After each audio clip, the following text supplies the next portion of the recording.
All right, look, to all you people that are going to make several assumptions right out of the gate and spam the dislikes and comments, let's establish several things right off the bat. First of all, I went into this album very excited. I am not here to troll. I am not here to rage bait. I do not take any pleasure in any of the negativity I'm about to say because I was excited for this. This is the band that got me into metal, despite all of the things that I will personally make fun of Dave Mustaine for here and there, especially in regards to constantly complaining about Metallica or constantly fighting with the other band members. I love the guy, and I love this band. I owe them a ton, all right?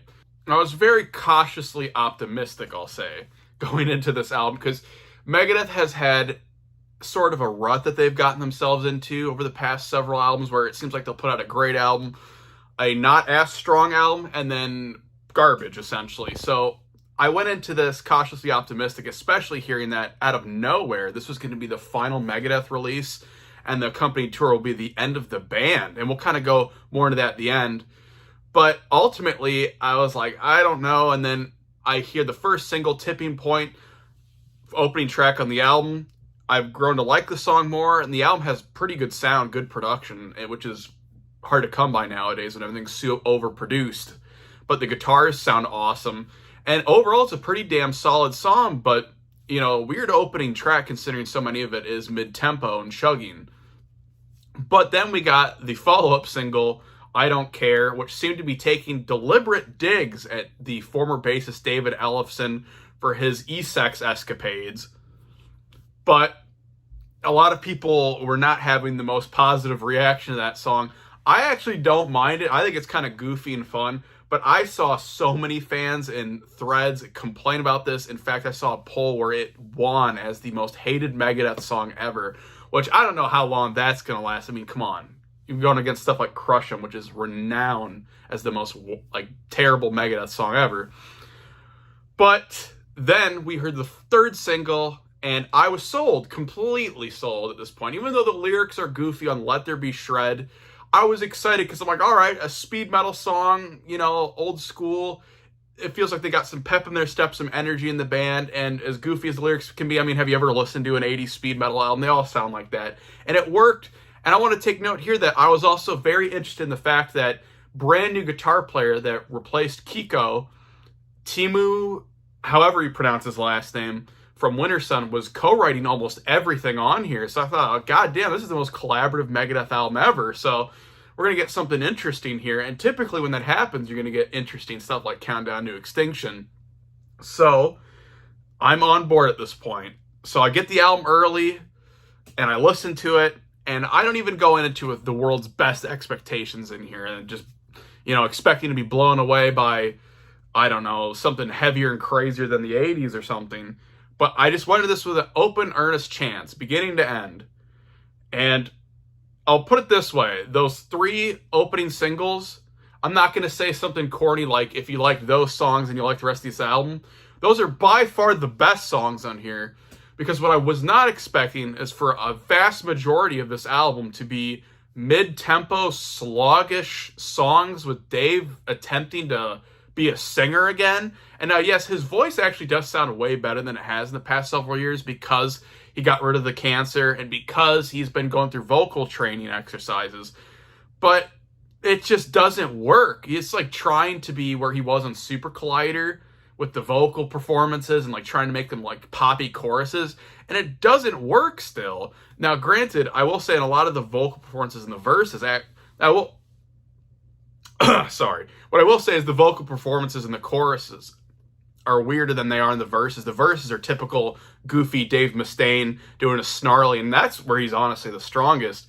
But where this album just doesn't work, before any of you come at me and say, well, you just don't like mid-tempo Megadeth, I think Countdown to Extinction is the best Megadeth album ever. In fact, I'd go as far as to say it's one of the greatest metal albums ever. There's nothing goofy or weird on there, no weird covers.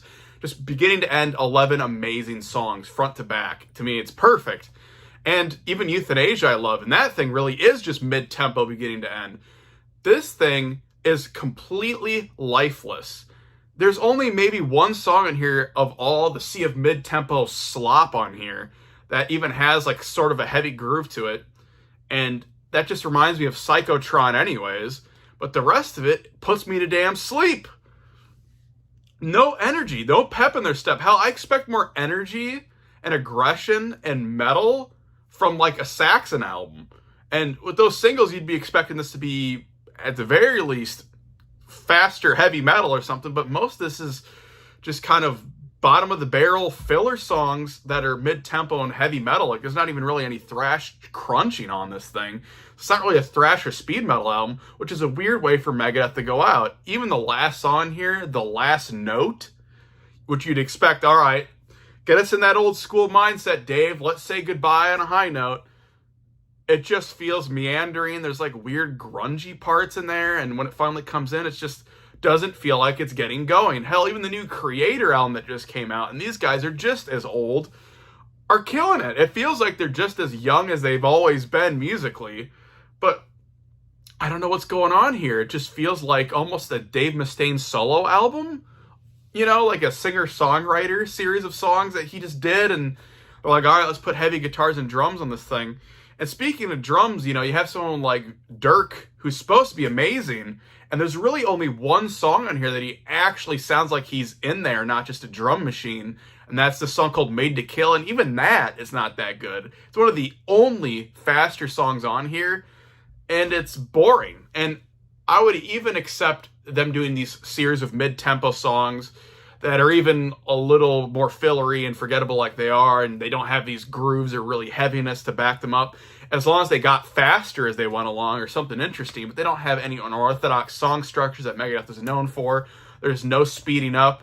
A massive majority of this album is just really not hitting the gas at all. I've seen some people describe this, from, you know, the people have heard it early, as almost like Megadeth AI songs, which is funny considering that the AI announcement video of Vic Rattlehead announcing this would be the final album. It felt like something was wrong right off the bat, but it just felt mailed. It feels so mailed in, even though they have other guys to sit there and say, hey, Dave, maybe you should rework this stuff. Maybe these guys were too much of yes men.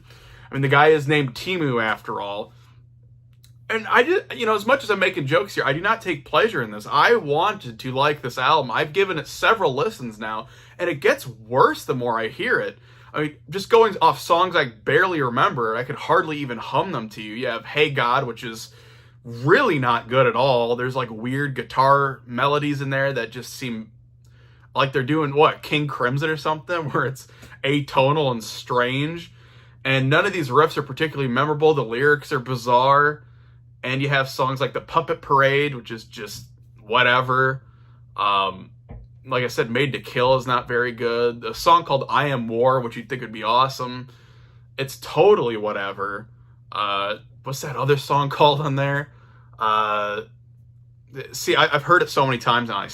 Some of this is, I'm struggling. Like, I could barely remember the song titles, and you'd be putting a gun to my head, and I'd die even trying to remember what the riffs or anything for it. Whereas the first three songs they put out, I could remember some of it for sure. Like, those are at least memorable. And the saddest thing is that even compared to something like Super Collider, there's way better songs on that I remember, like Dance in the Rain or Blackest Crow. These almost all feel like filler songs, which is just really, really sad and pathetic for this to be the ending of the band. And I hope and pray that Dave Mustaine changes his mind. A lot of people seem to think that's going to be the case because Dave is a little neurotic anyways. But man, I cannot stress enough how disappointed I am in this damn thing.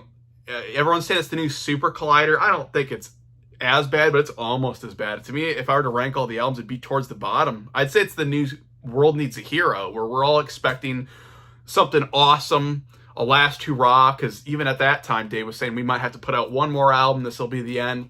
World Needs a Hero. Let's get back to the old school. And everyone's so excited. And most of World Needs a Hero is just mid-tempo slop. It's just them never hitting the gas. But even that has songs I like more than anything on here, like Disconnect or Dread the Fugitive Mind. And now we got to get into that they had a bonus track for this thing, which was, as we all know, the big selling point, Dave announcing that his long-standing feud and complaint of Metallica will culminate in them covering a Metallica song straight up. And not anything like Jump in the Fire or Phantom Lord that'd be obvious because he wrote majority of those songs. He picks a song that he had only minimal writing credit on. Apparently he only wrote the middle section with the spider chord, and some say the verse riff to Ride the Lightning. And so right off the bat, a lot of Megadeth fans and Copium people were like, oh, this is going to be like way faster, this is going to blow away Metallica, all these expectations. And Dave over the years had said some snide things like, they took my riff and took my ideas to Ride the Lightning and made them stupid, made them slowed down, and made them less ballsy. But I knew going into this, I'm like, well, best case scenario, you have Dave Mustaine, who's way older. He can't be aggressive and angry like he used to be, or as hungry. The guy is just frail and old. It's just how he is. You can't, no matter how hard you push him or overwork him, get a performance that he could get in the 80s.